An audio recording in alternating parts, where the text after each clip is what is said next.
so the next speaker will be Dawes, Director of Benoit Company. He will be speaking about livable cities. Thank you. Good morning, everybody. My name is Dawes, Director with Benoit Architects. Just one question: is it possible to take the lights down? I'm conscious you're staring at the black screen. It really looks quite dull right now. Is it possible?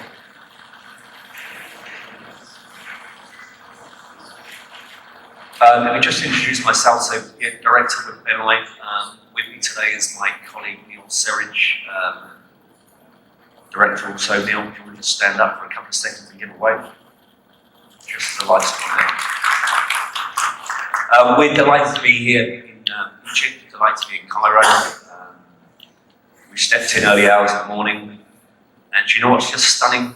Coming out of the UK with our moody winter, and I step into this stunning sunshine this morning. So it's a lovely feeling, and we're very happy to be standing here with you today. We're going to talk about livable cities, placing people at its core.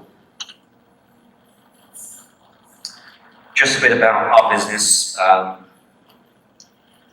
So we're a British firm of architects, master planners, established in 1947, so that makes us 72 years old. Alongside Benoit, we have two sister companies. One is Holmes Wood, who's world-class signage and wayfinding consultants. And we also have Uncommon Land, who's landscape architects also working with us globally. So we have a great adventure in what we do. We have a real good fun.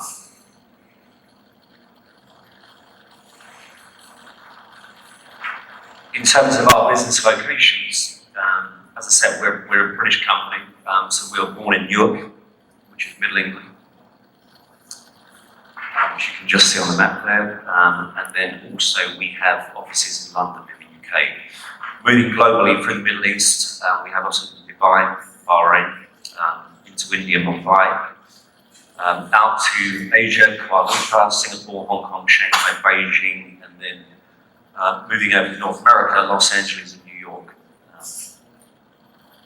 As a team, around 500 people, currently working in approximately 75 countries, so we have a good global spread. I think the fascinating thing about what we do, certainly in terms of our work locations, just if I focus on the number 75 different countries, 75 different personalities, 75 different cultures is incredible. And I think everywhere we go and everything we do, we're all about place, we're all about people, we're about culture, we're about heritage. Without understanding that, we can't do anything. I think certainly in terms of our global journeys, and when we're looking in cities, and I'm going to talk today about Dubai at some point. I don't want to offend Dubai, but right now I describe it, it starts to look like an iPhone. Everything starts to look the same. So sense of place is probably lost. So our absolute focus is to understand place, culture, and then we succeed. Just a brief introduction to some of our projects we're currently working on. Some of these I'll cover today. In the UK, this is Cardiff Quay. We're also working on a retail scheme in Montreal, Canada. It's a large mixed-use scheme. Top right is Uzbekistan, Central Asia, Tashkent. New market for us. It's where the Great Silk Road is. Fascinating history, almost undiscovered, and we're having a great venture, a new adventure into that market. So that's something which is really exciting for us. Lower left is Global Business School in Riyadh. This will be the first unisex school in KSA, so really groundbreaking for us and certainly representative of where that country is going. Bottom middle is Falcon City in India. Again, in India we have a lot of business, a lot of mixed-use schemes. This scheme right now is a retail scheme, and then over the top of this we're looking at 50 stories of residential and hotels, so very exciting for us. And then Shanghai, bottom right, Gala Avenue. Again, we do lots of work for Shanghai, which I'll share some thinking today. But again, mixed-use, residential-led scheme we're working on there. In terms of build projects where you may know us, First one UK, this is Westfield Shopping Towns. It's a 1.5 million square foot of retail, very successful in Shepherd's Bush. Along to the left of that, sorry, to the right, Sao Paulo and Brazil, Campinos. A lot of work we're doing in Latin America now, doing a lot of master planning down there.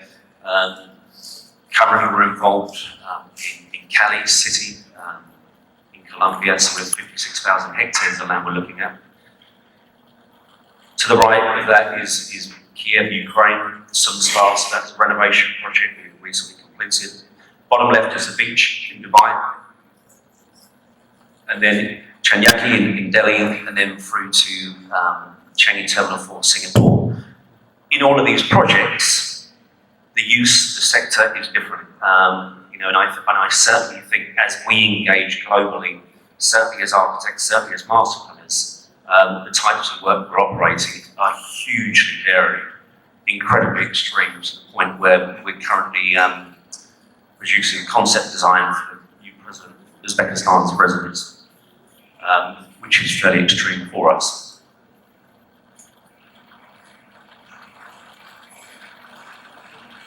Okay. Today's challenges and opportunities in master planning. We headline here what we see as our big global agendas and big challenges. Evolutionary means of mobility and transportation. This is a huge thing now globally. You guys will know it here. Cairo, we're always joining the traffic. We're always enjoying it. It's good fun, particularly in the central areas. But obviously that comes with severe challenges. Necessity for great placemaking and the importance of user customer experience. I think, again, with this, we audit schemes globally, but certainly understanding place, understanding culture is absolutely key to create great destinations. Particularly now, with different lifestyles, people are very agile, people are moving around, people are seeing many things and well travel. It's super important to celebrate sense of place. Changing retail habits have a huge influence globally with online retailing. And then flexibility in designing for future uses. So, within schemes, making future-proof developments because they will change. Schemes will change. Residential conditions will change. Meeting housing shortages. Again, big global thing. It's representative in each different areas. And then finally, the pressure of climate change, which we all have to be aware of.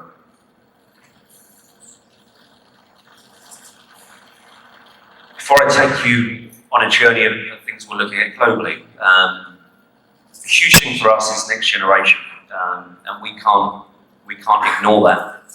I think as we sit in this room right now, it's interesting. I'm just listening to the last question you see there. We see this globally. The car domination. I'll use the 3 words. The car is king.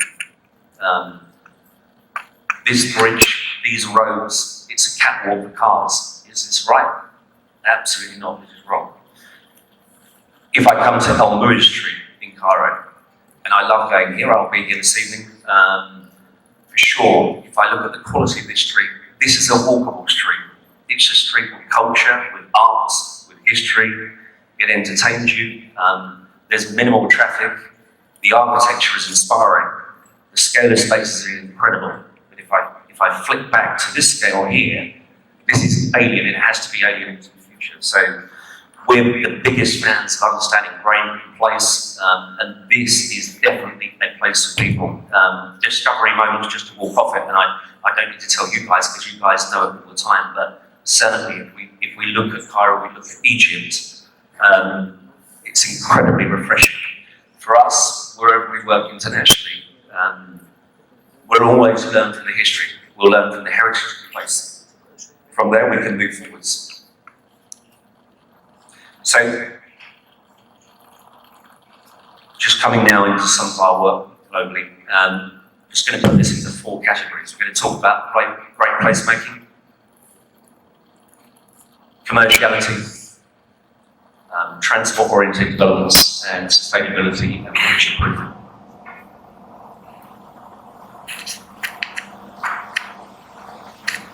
As I said, we're currently operating in 75 countries. Those countries each have their own personality, they each have their sense of place and identity. To create world-class destinations, we have to celebrate that place. We have to understand the culture, the heritage.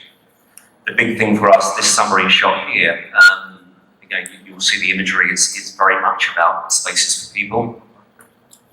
We have mid to high-rise development above it, the lower level.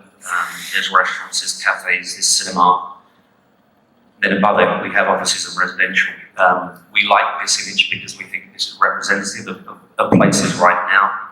I think the best schemes, the most successful schemes we're involved in are all about the mixture of use and coming together and create high quality public realm spaces. The scheme we finished a few years ago now is Park Central, Guangzhou in China. Again, I apologise about the screen quality. This scheme here was very interesting for us. If you know Guangzhou, it's an absolute jungle of mid to high-rise buildings. And if you know the street level, it's incredibly impressive. Again, the car is king, the car dominates place. Super impressive if you look up. But when you try and cross these highways and walk around this city, it's the classic example of a car-run city. We pictured this scheme originally. Park Central itself, it's designed as a cultural plaza. In the middle of that plaza is the entrance to the metro.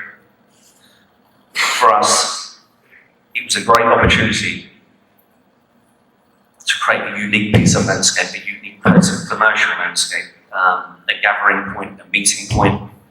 We designed it as a secret garden that kind of nestles with the backdrop of all these towers. I think the great thing, obviously, with it being the entrance of the metro, it very much was like a bathtub effect. If you take the water out of the bath, everything falls down the plug hole. This is Park Central, but all the people will discharge into this central space. So we pushed our client very hard in terms of activating it. So commercially, we talked about a lot of food and beverage in this place.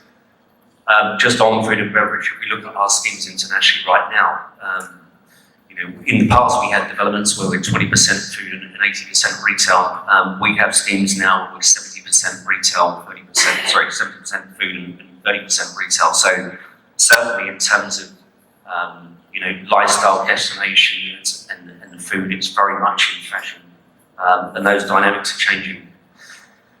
Within the scheme itself, we have Apple. We work with Apple, so we work with their future thinking team. We start to think of it. They're very interested when they think about retail, they think about public realm. Their interest is not a retail store per se. Their interest is the public space. So into this scheme here, the Wi-Fi is provided by Apple, which again, I think in terms of smart place, smart district, smart location, it's unique for this place. The upper levels we very much designed as an amphitheatre, so we encourage lots of green space in there.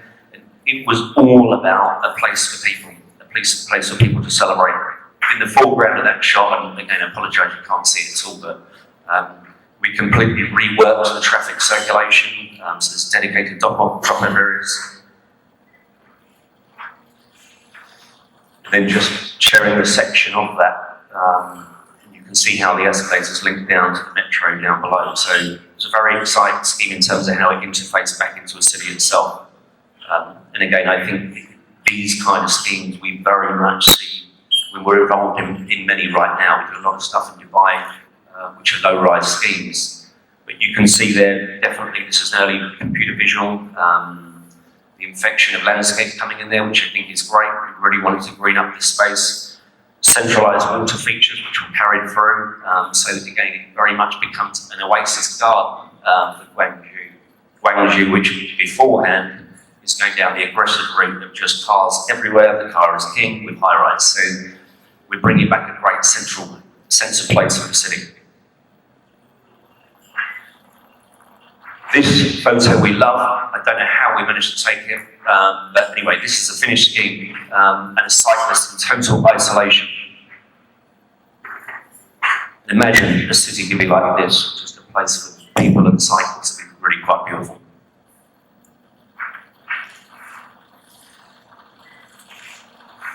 This is just before soft opening. So again, you can start to see the sunken experience of the scheme. On the horizon, you'll see the prominence of the towers, Guangzhou. But very much, we're all about layered space. It's all about a human scale. Green terracing back up to upper levels, dining terraces at upper levels. In terms of our retail, Victor mentioned Apple before, we also have Tesla here. So very much at the forefront of sharp-end thinking. But then always, it was all about carving space. The steps on the left there, you see people walking down, people use these now as amphitheatre type spaces. The central plazas are animated, they have events all the time there. So it's very much a collection point. We would love to do this in other parts of the world. We're discussing now with a UK developer in London. If anyone knows the UK underground movement, rush hour is horrendous. There's no respect, there's no friendliness, it's a squeeze. But if we can create this kind of culture of scheme around the station environment, it's a brilliant holding point. This is where people come and meet after work, they'll meet here, they'll dine here, they'll fall in love here even. How beautiful is that? And then ultimately, we're proud when we receive photos like this. We're proud as architects, as master planners, because we realise we're creating success. This beautiful lady on her wedding day, having her own selfie with a backdrop of our green wall, we're very proud of. So I think everything we do, and all the way through our design process, we don't sit in isolated studios, we're all about engagement with people. So right now, we engage with all sorts. I'll talk in a little while about collaboration.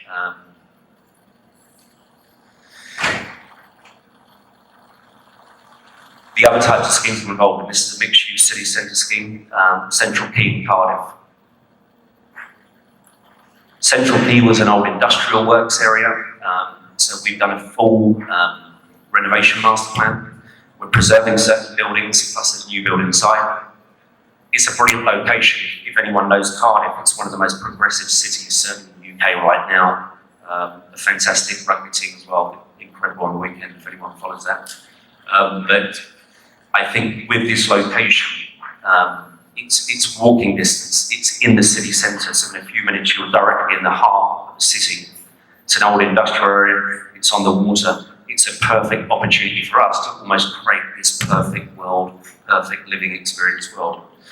The collection of buildings we have through here, we have residential, we have offices, we have hotel. Again, there'll be retail, there's food experiences, there's cultural buildings. Very much a phase scheme, but I think it's brilliantly representative of the work we really enjoy doing. One of the central spaces here, so the activation of public spaces, we're all about that, and I think this is super important for us wherever we are globally. Again, out here, 6th of October Bridge, the car is king, but if we have these kind of spaces carved out just for people, it's incredible. There's an old brewery on the building itself, so on the development site, the Brains Brewery, which we're preserving that element. Inside there's a new art house cinema proposed and some other uses. To the left of that, you will see the layering of contemporary architecture, and I think that blend of new into old is wonderful. There's a wonderful way to play materials, to play lighting, but ultimately, we're playing to the people to come and sit in these spaces and admire the space, and also to respect and understand history of place. Along the waterfront itself, a wonderful example to create stunning residential communities, stunning residential walkways, jogging ways, Kinder's speech before, I enjoyed it, and I echo, we support all that kind of thinking through landscaping, through public realm. And you can start to see here how we dress the waterfront. It's a a multi-level experience, but it will be quite stunning for the people. It's a place for the people, ultimately.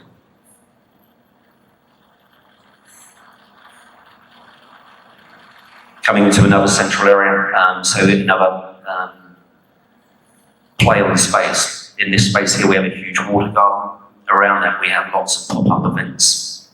And I think with that, around it will stimulate a residential mix, highly appropriate for this kind of location.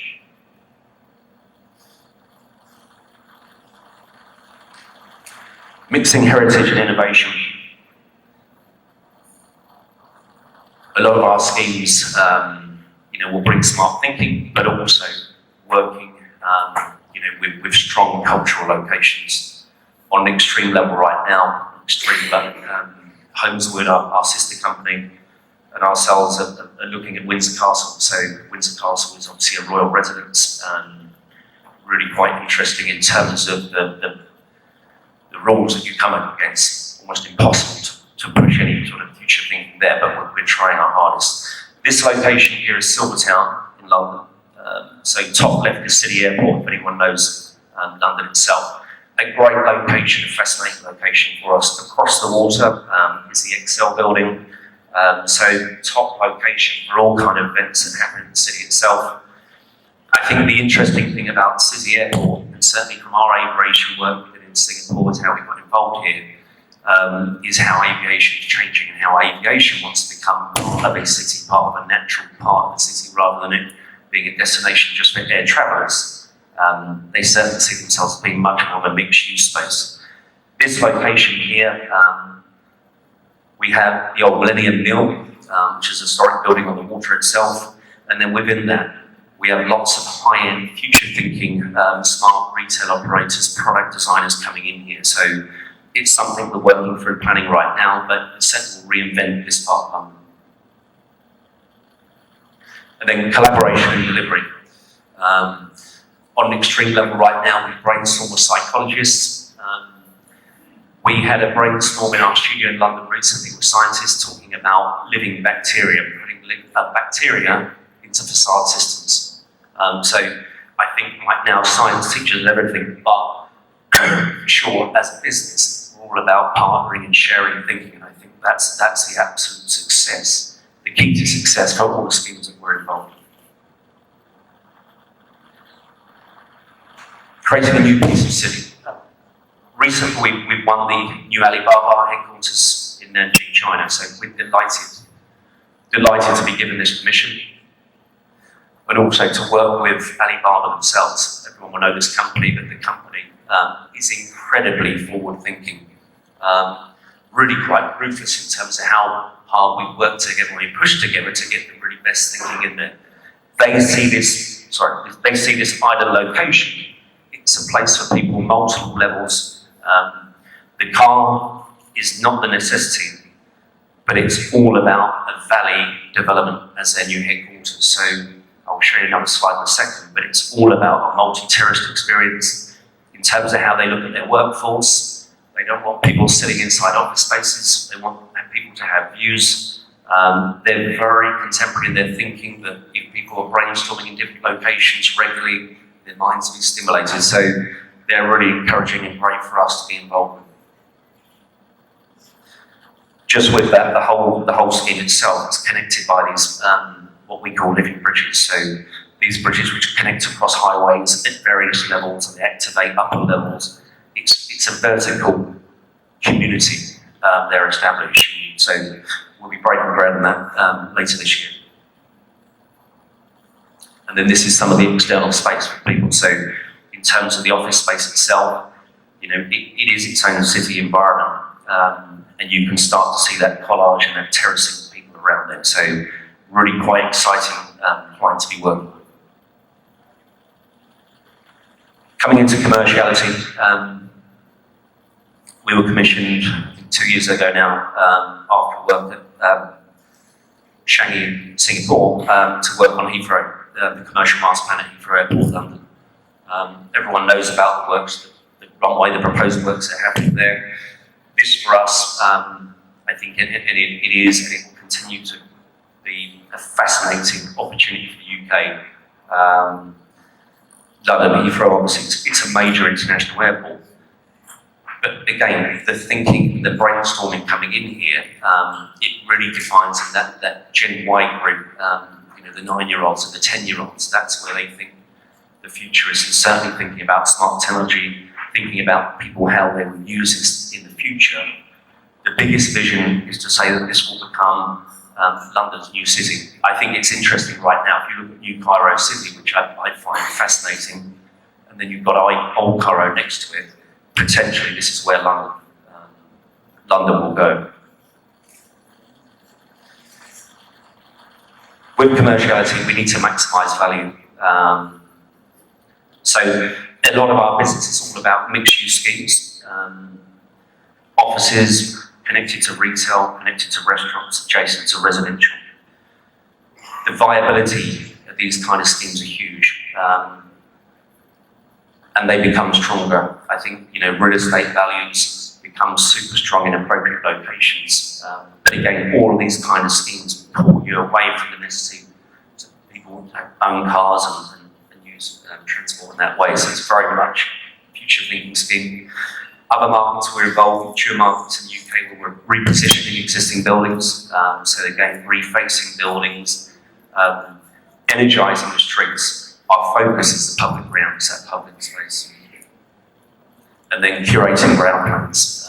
I think now, as people walk around cities, you'll see the photographer in the middle, people taking selfies, all that kind of stuff. The demand for theatrical external space is huge.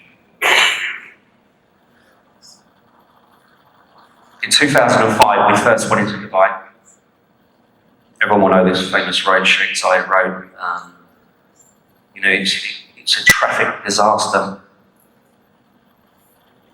And the towers with those great glass towers, immense personality.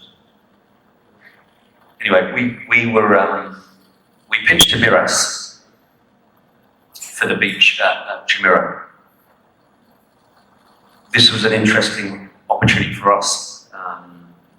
We simply pitched to them saying, you have a catwalk for cars, that's Sheikh Zayed Road, but if I look at your location by a beach, you have a catwalk for people, and give people a lifestyle, because people coming into Dubai, they're driving into plots, hotel resorts, they exit and can't walk anywhere, there's no ground plane. We talked a lot about South Beach, Miami, and places like this to get people out. We talked about the emergence of obesity in that market, sustainability, and they considered it a risk project. It was the first open-air scheme in Dubai. We went from start to finish in 18 months. The big investment was into the landscape. We absolutely celebrate the landscape. That was the most important thing for us. This scheme has been incredibly successful. When I look at El Muiz Street, I can see the history you have here in Egypt. When we positioned this scheme, we were studying old town moments that we've seen through the kingdom, through the Gulf. These were teaching us to scale a space. What we understand is that, what we understand is that many people do not understand scale. If you look at the roads, the lanes of those roads coming through there, it's an immense scale. Burj Khalifa is a stunning structure. If you stand at its base, it's intimidating. G+1 is a scale that people understand. When landscape is higher than a building, it becomes really quite elegant. I love to go to the Caribbean. I love the Greek Islands. Landscape there is king. These moments, and we're discussing schemes right now in Cairo that we're acting with, we're adopting this approach. Buildings, let them become secondary, but let's create places for people. And we love it when landscape dominates architecture.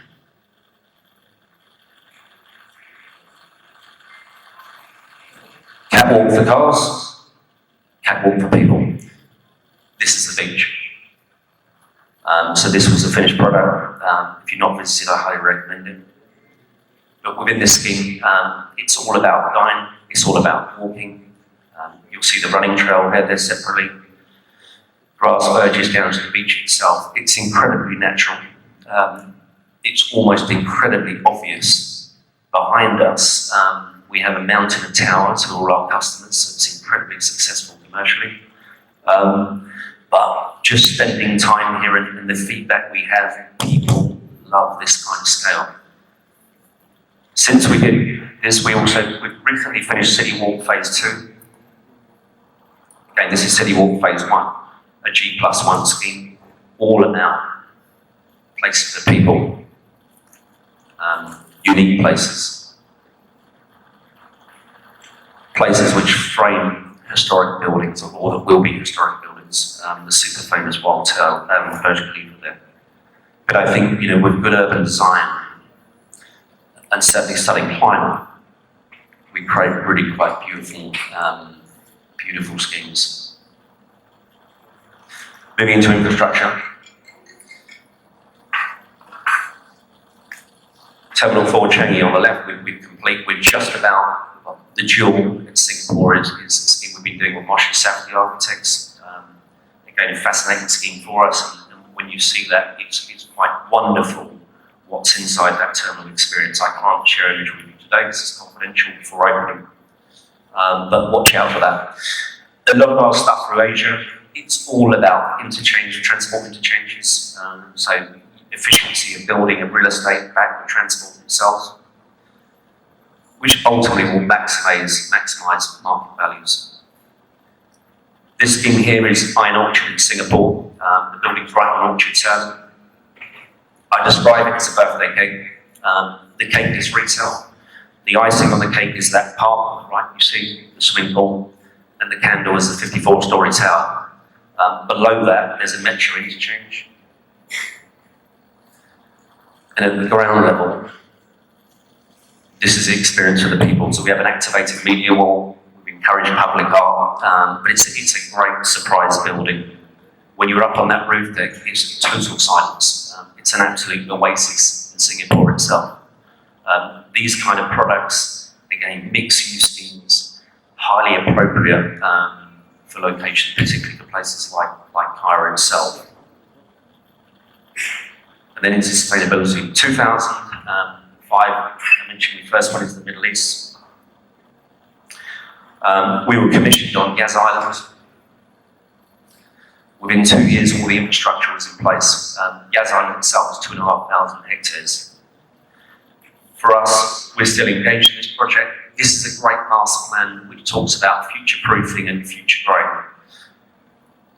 Our phase 1, when we started, was 300,000 square metres of retail.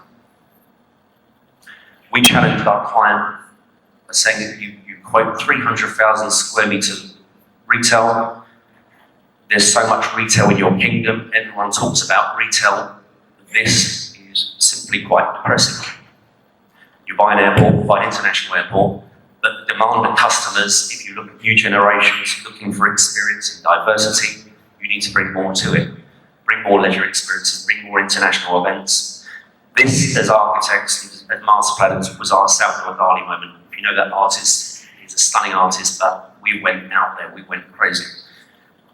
After we pitched the diversity, we pitched the board. One of the sheikhs, Calvin Mubarak, asked us if we could do something with Ferrari. He owns a small percentage of it, and then the journey of Ferrari World came.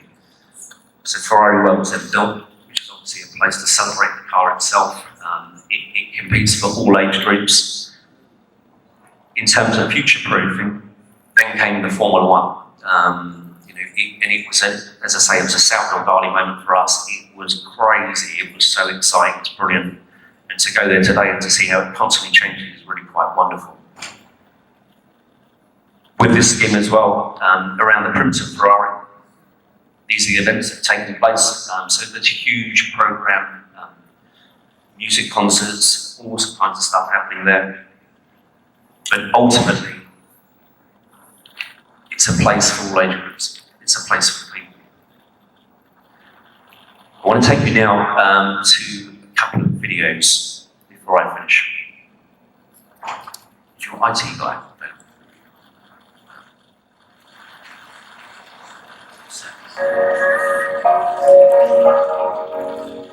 Scheme is the City Walk scheme in Dubai.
That's a kind of summary of City Walk.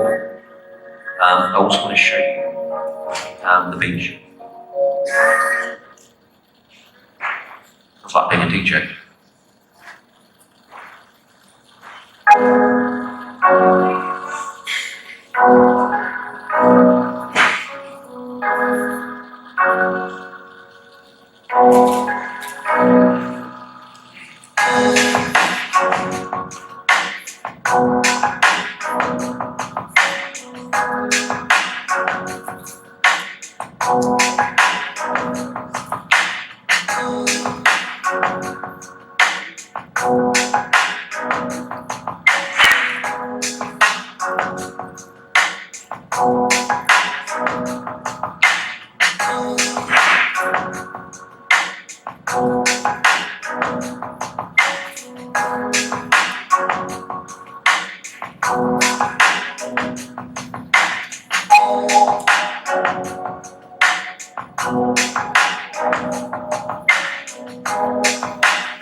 Okay, thank you very much.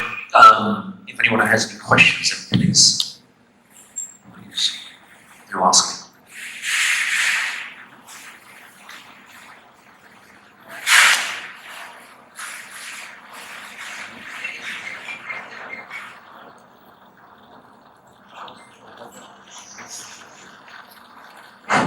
John, I wanted to ask you something. You've done work in Egypt. Yes. So how different doing designs in Egypt and different feedback that you're getting and or maybe guidelines that you're getting from Egyptian clients compared to other clients in either Gulf or any other regions? So we're currently involved in a number of schemes very close to here. I think ultimately, in terms of the markets we looked at, so New Cairo City, we're very active right now. A lot of the schemes we've looked at, particularly in Orbit, I call them snakes and ladders. That again, you have these amazing roads, and then you have residential community, and I might discover a little retail moment. And your curbstones were black and white, is why I use the phrase snakes and ladders, and use that, if you know that game. I joke a bit, but in terms of the projects we do, and the projects I'm showing you here, again, I think with good design, good thinking, and understanding place and understanding scale, they're highly appropriate into this market. We've had a couple of clients, certainly from here, that we're active with now. We walked around these products in Dubai as well. We met them originally, who are fascinated by where the schemes are. City Walk Phase 2 for us in Dubai, I forgot to mention, great comparisons to here, to the stuff we're looking at, but Phase 2 City Walk, our residential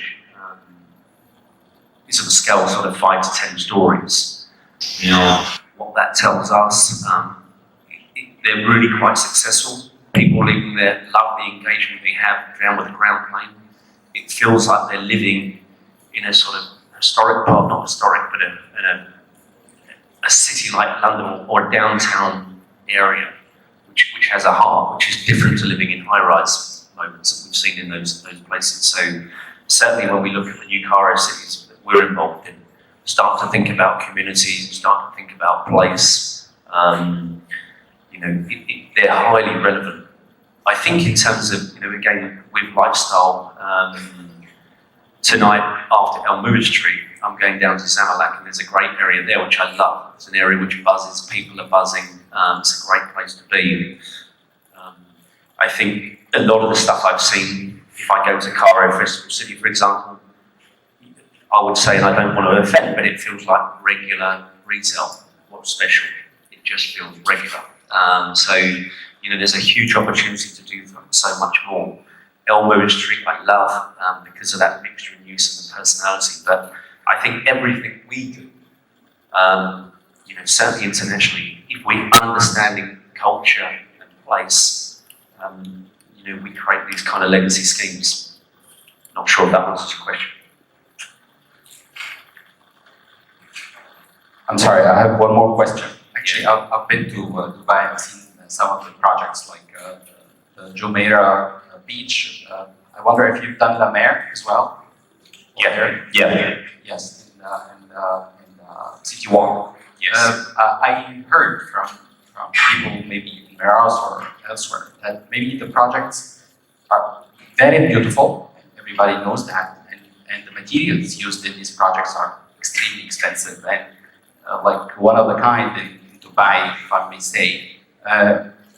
I wonder if you have a role in the feasibility studies and the cost of the projects that you are involved in. Absolutely. In Dubai. Yeah. Because I know they're not making the profit they plan for in these projects, but while the projects are landmarks in Dubai, but still they have to be profitable somehow. Absolutely. So how are you managing that balance between landmark projects with extremely high cost and then the profit that they're maybe hard to make in Dubai right now? I think some of the information is probably incorrect. In City Walk, if you walk City Walk, particularly phase 1, is an absolute budget scheme. With Miraz, they considered City Walk and the beach actually, but certainly City Walk an absolute risk scheme. It's the first time open air is coming into that market. The first time that we're promoting a different kind of scalar scheme. From a place that's obsessed with air conditioning and all that kind of stuff, there's huge cost benefits in what we've done. If I look at City Walk right now, and particularly phase 2, phase 1 set the pace, it set land values for phase 2. Phase 2, so phase 1 is 100% retail food and beverage. Phase 2, we have hospitality, we have residential, we have offices, and we have an extension of retail and food and beverage. All which is pretty much sold. Residential now, I think, is about 80% occupancy. So I think with us, in terms of how we approach things, we have to future-proof. I think developers have to be agile in their thinking, but certainly phase 1 was a key to create the value into that land adjacent. But looking at it now and bringing on the other uses itself, it's testament to that scheme as well as a commercially viable scheme. La Ville Hotel, again, if anyone's travelling to Dubai, go and stay in that hotel. It's a low-rise building, again, very intimate, and it has a great conversation to all of that streetscape around it.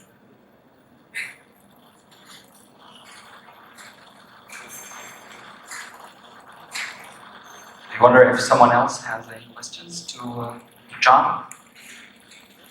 All right, thank you.